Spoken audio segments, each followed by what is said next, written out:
les amis, c'est Nat, j'espère que vous allez bien. Ravie de vous retrouver pour cette vidéo lunaire de rentrée, puisque je vais vous parler aujourd'hui de la pleine lune en Poisson qui arrive ce week-end, le samedi 10 septembre. Donc en espérant que le temps soit au beau fixe pour que je puisse faire mon petit rituel en plein air avec mes amis witch. Donc cette pleine lune en Poisson, elle va évidemment nous parler d'émotions, hein. Le Poisson est relié à l'élément eau. Les deux cartes que vous voyez sont issues de l'extension du Liliatekalum, sur laquelle je suis en train de travailler de nouveau actuellement pour compléter les cartes qui manquent et proposer cette extension en précommande. Donc le Liliatekalum, on va l'utiliser d'ailleurs aujourd'hui. On va également utiliser le Spirits et Shadows Oracle Deck de J. Edward Neal et Heather Neal, son épouse. Et également le Light in the Darkness de mon ami Linnea in the Moon.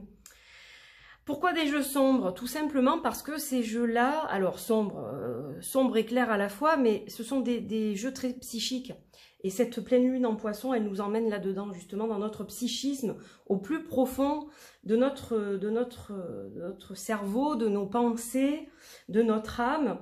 C'est une lune qui va accroître sensiblement nos émotions, notre sensibilité, nos perceptions. Voilà, les émotions vont être assez malmenées, je dirais, parce que si vous êtes déjà émotive ou émotif, vous allez sentir ce flot comme ça qui monte et que vous ne pourrez pas arrêter, un petit peu comme une vague, un raz-de-marée intérieur. Pour certaines personnes, ça va être compliqué à gérer, notamment évidemment pour les poissons, ascendant poisson, lune en poisson. Si le poisson est dans certaines maisons astrologiques dans votre thème astral, et également scorpion et cancer qui sont des signes d'eau et qui sont déjà très émotifs. Voilà, ça peut impacter d'autres signes, mais de façon moindre.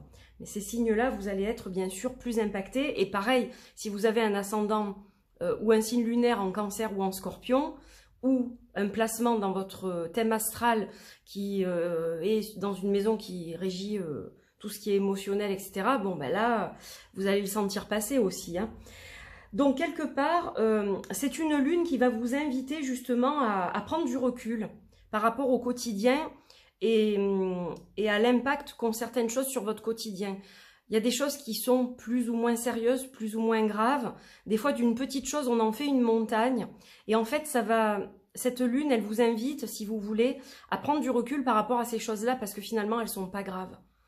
C'est pas grave en fait, voilà, il faut laisser passer, il faut pas se laisser bouffer ou impacter par des choses qui finalement n'ont pas vraiment d'importance si on y réfléchit avec plus de profondeur par rapport à d'autres événements, etc. Donc ça va vous inviter à faire ce travail-là. C'est aussi une lune qui va permettre un éveil ou une progression spirituelle, puisque avec le Poisson, on va parler d'intuition, de ressenti, de développer justement son intuition, sa médiumnité, etc. Donc on a une lune qui est liée à la spiritualité et à tout ce qui a trait à la spiritualité. Et puis, c'est une lune alors, j'aurais pas dit d'entraide, mais presque, c'est-à-dire de soutien. Quand on est justement dans l'émotion, etc., on est plus dans l'empathie. Et donc, cette lunaison, elle va aussi nous pousser vers le fait d'aider les autres, de vouloir les épauler, etc. Donc, voilà, on a aussi ce côté un peu psychologue et un peu presque... pas travailleur social, mais presque. Je ne sais pas comment vous dire. On aura envie, vous aurez envie, voilà, de vous sentir utile, de sentir que vous êtes un appui pour certaines personnes de votre entourage qui en ont besoin. Voilà, on va être plus impliqué, en fait, si vous voulez. Et c'est vrai que c'est aussi une des grandes qualités des travailleurs sociaux, et c'est pour ça que je parle des travailleurs sociaux, parce qu'on va se sentir un petit peu comme ça, en fait. Vouloir aider un peu... toutes les personnes que l'on peut aider dans notre environnement. Donc voilà, on a quelque chose de très émotionnel et ça va brasser. Ça va brasser, si on est instable au niveau émotionnel, ça risque de brasser dans le mauvais sens. Évidemment, vous savez qu'il y a toujours un penchant plus négatif. à ces nouvelles lunes, pleines lunes, et quelles que soient les phases, de toute façon, pardon, on va vivre des choses un peu différentes, on va suivre voilà, les étapes de la lune si on se laisse porter. Et c'est vrai que, voilà, elle peut avoir aussi un côté où on va se ronger le cerveau, où on va trop réfléchir, où la prise de recul ne sera pas possible parce qu'on va se laisser immerger dans ces flots d'émotions et ça va être compliqué. Donc voilà, pour certaines personnes, ça va pas être simple. Alors on va voir justement quelle guidance on a de ces trois magnifiques oracles. Je n'ai pas pris de tarot aujourd'hui, mais vu la puissance de ces jeux, je dirais que c'est pas nécessaire en fait. Hein. Quelqu'un m'a posé la question récemment en me demandant si des fois je ne tirais les cartes qu'avec des oracles, parce que cette personne ne connaît pas le tarot, ça lui fait peur, il y a beaucoup d'informations à acquérir, c'est une pratique le tarot, hein, vous ne tirez pas le tarot en 15 jours. Donc c'est vrai que cette personne-là m'a posé la question et j'ai dit, bah, y a des oracles qui sont vraiment très puissants et il y a des gens, moi je connais des gens qui ne travaillent qu'avec des oracles, hein. L'oracle G, voilà, pareil, pour ne citer que lui, ou l'oracle de Béline, etc. Ce sont des outils qui sont très puissants. Donc non, on n'est pas obligé de tirer les cartes avec le tarot pour tirer les cartes en fait. Je réponds à cette question, j'en profite. Voilà, allez, on y va avec le Lilia Tekaloum qui va nous servir d'appui. Alors, je vais peut-être enlever, ben, je suis obligée de... Voilà, parce que j'ai peur de ne pas avoir assez de place sinon. Allez, on va brasser le gros pépère. Mais il se brasse bien, hein. Franchement, vous voyez, par exemple, moi, j'ai pas des grandes mains, hein. J'ai des mains moyennes, je suis dans la moyenne pour une femme. Et si on le fait comme ça, c'est peut-être même plus facile que de le prendre dans les mains, parce qu'il y a quand même beaucoup de cartes, surtout avec les cartes supplémentaires de la première édition. Il y a quand même 8 cartes en plus. Allez, on va voir déjà au niveau de la coupe, au niveau du dos de deck, à la mère cosmique. La mère cosmique, alors qui va nous parler de lignée ancestrale féminine. Donc on peut avoir des messages aussi, on peut capter des messages, puisqu'on parlait d'intuition, d'ancêtres, hein, de la lignée féminine ancestrale, qui est la nôtre. Pour chacun, voilà, on va en avoir une différente en fait, mais ça peut être aussi au niveau global, un peu comme une énergie de mère divine, un peu comme Marie si vous voulez. Donc là on a Vénus, la mère cosmique, donc qui est dans l'amour, hein. Vénus c'est relié à l'amour aussi, si on parle de la planète. Donc on va être dans quelque chose de très intuitif finalement. Donc vous voyez, Vénus, la mère cosmique, elle peut aussi vous aider à développer ce côté intuitif dont je vous parlais tout à l'heure. Là, on est vraiment dans le côté intuition, recevoir des messages, capter des messages, donc ça peut être dans les rêves, ça peut être des bribes de souvenirs de vie antérieure, par exemple, qui peuvent nous arriver si, par exemple, certains d'entre vous, vous faites de l'hypnose pour justement retrouver des souvenirs, ou des bribes de souvenirs de vos vies antérieures, etc., ou des faits marquants, pour mieux travailler dans cette vie, pour lâcher prise sur voilà, vos anciens passés. Ça peut être aussi, ça peut nous parler de tout ça, si vous voulez. Et puis, à côté de ça, on a ce côté rondeur, on a ce côté bienveillant de la mère, hein. La mère cosmique, donc la mère qui va vous entourer, qui va vous prendre sous son aile, etc. Et on a cette énergie de bienveillance, je dirais, comme je vous le disais tout à l'heure. Donc, intéressant d'avoir cette énergie de mère cosmique comme ça dans le dos de deck. Alors, je vais faire comme ça. Donc, on y va avec la première carte, le papillon, qui déploie ses ailes. On a l'union, la vie commune. Et on a le travail. Alors, on va sortir un peu de l'interprétation habituelle, justement, et ça va vous donner une idée de ce que je canalise et comment je canalise mes cartes. Voilà, pour ceux qui ont suivi, bon, vous savez que ce jeu, il a une très grande importance pour moi au niveau émotionnel. Hop.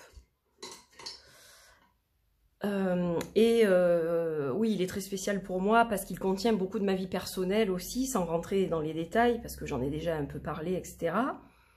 Mais voilà, il y a beaucoup de choses dans cet oracle. Alors, le papillon, c'est une femme, donc tout en rondeur, on a encore cette rondeur qu'on avait avec la mère cosmique, qui parle de douceur, d'arrondir les angles, la mère qui allaite aussi avec une poitrine généreuse, on a tout ça. Donc on a comme une certaine nourriture, je dirais, spirituelle. Hein. Là, je vais parler de nourriture spirituelle qui vient à nous pendant cette lune. Alors, être effronté, oser, s'assumer. Donc, quelque part, c'est une lune aussi où, comme on est dans une période de récolte avec la pleine lune, c'est la lune des moissons, hein, de la récolte, ça vous dit quelque part de « tant pis si on ne convient pas à tout le monde », tant pis pour le regard des autres, je dois arrêter de me laisser impacter par ce que pensent les autres de moi, etc. Je dois être moi-même. On a un peu cette énergie-là, donc ouvrez-vous en fait à vos émotions propres et laissez, de toute façon, voilà, ça va glisser sur vous. Hein, arrêtez de vous préoccuper de ce que pense le voisin. Pensez à vous et à éclore tel que vous êtes à l'intérieur, sans vous cacher. Vous voyez, elle se cache encore. Hein. Elle se cache encore un peu, mais on sent que elle est quand même prête à... On pense quand même, en voyant son regard, son visage, etc., qu'elle est prête finalement à petit s'ouvrir, tel un papillon qui déploie ses ailes. Donc là, on est dans l'authenticité, je dirais. Donc très important d'être authentique. N'essayez pas de contenir vos émotions. Si elles arrivent, si vous sentez la vague vous submerger, vous ne pouvez pas l'arrêter, laissez. Vivez ce que vous devez vivre. Acceptez ces émotions, embrassez-les, et ensuite vous ferez le travail nécessaire pour passer à autre chose. Mais voilà, n'essayez pas de contenir. Peut-être que vous contenez trop vos émotions aussi, et que là, ça risque d'exploser. Donc voilà, attention à ça aussi. Hein. Il faut vivre vos émotions comme vous avez envie de les vivre, et pas comme les autres les vivent autour de vous, parce qu'on est tous différents. Là, on a les amoureux. Alors, ça peut parler d'union dans le couple, etc. Peut-être que vous serez plus soudés à votre moitié, à la personne qui vous accompagne, si vous êtes en couple, parce que dernièrement, vous avez peut-être subi des variations de température, on va dire, au niveau de votre couple, etc. Là, peut-être qu'il y a une union qui va se faire, effectivement, ça peut parler de ça. On est plus dans l'union, on est plus dans le duo. Le fait de se soutenir, hein, on parlait de soutien tout à l'heure, donc ça peut être au sein du couple. Mais moi, je la vois plus, cette carte, comme, dans ce tirage-là, hein, je parle, le côté masculin, le côté féminin, votre côté yin et yang, qui vont finalement, ces deux polarités vont s'équilibrer. Moi, je le vois comme ça. C'est-à-dire que vous allez enfin avoir accès à votre authenticité profonde, équilibrer ces deux polarités pour vous sentir vraiment en harmonie avec vous-même. Elle nous parle d'alignement, en fait. Ce tirage-là nous parle d'alignement et du travail qu'on doit faire pour être aligné, en fait. Alors, on a aussi le côté communauté, évidemment, dans cette carte. Mais chaque abeille a une tâche, en fait, quelque part. Et là, on vous parle de vous et pas forcément des autres. Oui, on est fait pour vivre en communauté, ensemble, etc. Mais là, on vous parle aussi du travail individuel que vous allez faire, que vous allez entreprendre. Et ce travail, en fait, il n'y a que vous qui pouvez le faire. Donc là, on parle beaucoup quand même de soi-même, de se développer soi-même et d'avoir, en fait, la dualité qui peut nous habiter habituellement, et bien qu'elle laisse place à une harmonie, finalement. On est un petit peu dans tout ça. Allez, on y va donc avec le Spirits and Shadows, qui est très très beau, qui est très profond, je trouve. Alors, hop, qu'est-ce que j'ai? Ah, j'ai la lune, ben justement, voilà, on a la lune, la pleine lune, donc des énergies puissantes, hein, évidemment, avec cette lune, donc il va nous parler de récolte, qui va nous parler aussi de lâcher prise, c'est-à-dire que les choses qu'on n'a pas abouties, qui n'ont pas abouti, qu'on n'a pas menées à bien pour cette récolte, eh bien certaines choses, il va falloir les revoir, il va falloir peut-être changer certaines choses pour que ça aboutisse plus tard. Et puis on va lâcher prise aussi parce que rien ne sert de se mettre martel en tête. Le but c'est de continuer à avancer et de préparer le nouveau cycle en fait qui arrive. Voilà, donc une belle énergie avec la lune. Allez, on y va. Donc on a le chasseur. On a la carte du chasseur. On va voir qu'est-ce qu'on a. Ce que l'on a. en deuxième, et le voyage. Ah, moi, ça parle de spiritualité, hein. D'aller à la recherche de sa spiritualité, hein. Moi, je le vois comme ça. La carte du chasseur, elle est magnifique. Elle représente un loup. Un loup, et puis là, on a un bateau un peu comme dans le ciel, en fait. Donc, pour moi, c'est vraiment plus un voyage spirituel, hein. En fait, ça nous parle d'instinct. Le loup, il est très instinctif. Donc là, on vous demande quelque part de faire le point sur ce que vous voulez vraiment pour l'atteindre. Laissez-vous guider par votre instinct, vos émotions, votre intuition quelque part, hein. C'est un peu ça. Et avec cette pleine lune en poisson, on est vraiment là-dedans. Alors, ça peut nous parler d'être à la poursuite de l'amour ou de conquérir quelqu'un qui nous plaît. Ça peut parler de ça.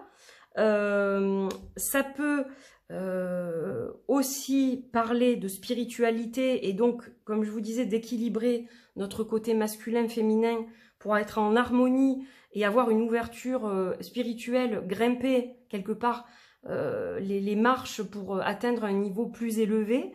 Mais dans tous les cas, avec le chasseur et le voyage, le parcours, on a ce côté mouvement, c'est-à-dire que votre parcours est en train de bouger là. Il y a des choses qui bougent, qui vont bouger dans votre vie. Il y a du changement à venir. Ça peut être aussi sur du long terme, c'est-à-dire ça commence à changer maintenant et ça va changer sur du plus long terme. Mais on parle aussi de changements quelque part qui sont radicaux. On va pouvoir parler de déménagement, on va parler de changer de boulot, on va parler peut-être de séparation ou d'une nouvelle rencontre. On parle de toutes les choses qui ont attrait aux changements qui sont importants, qui sont charnières dans votre vie.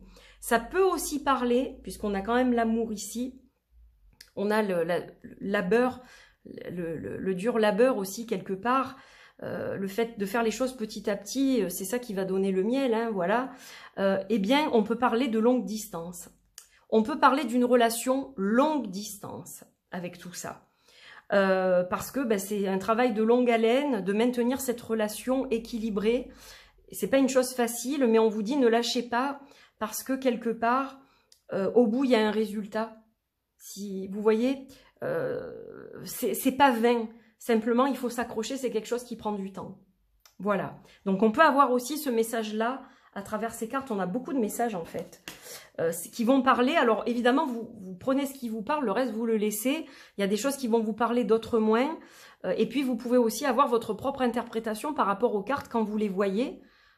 Peut-être que votre ressenti va être aussi différent, hein. Voilà. Puis, on a un animal totem ici qui est l'abeille, hein, quand même. Allez, on va regarder avec le Light in the Darkness de Linné. On va voir quelle carte nous accompagne.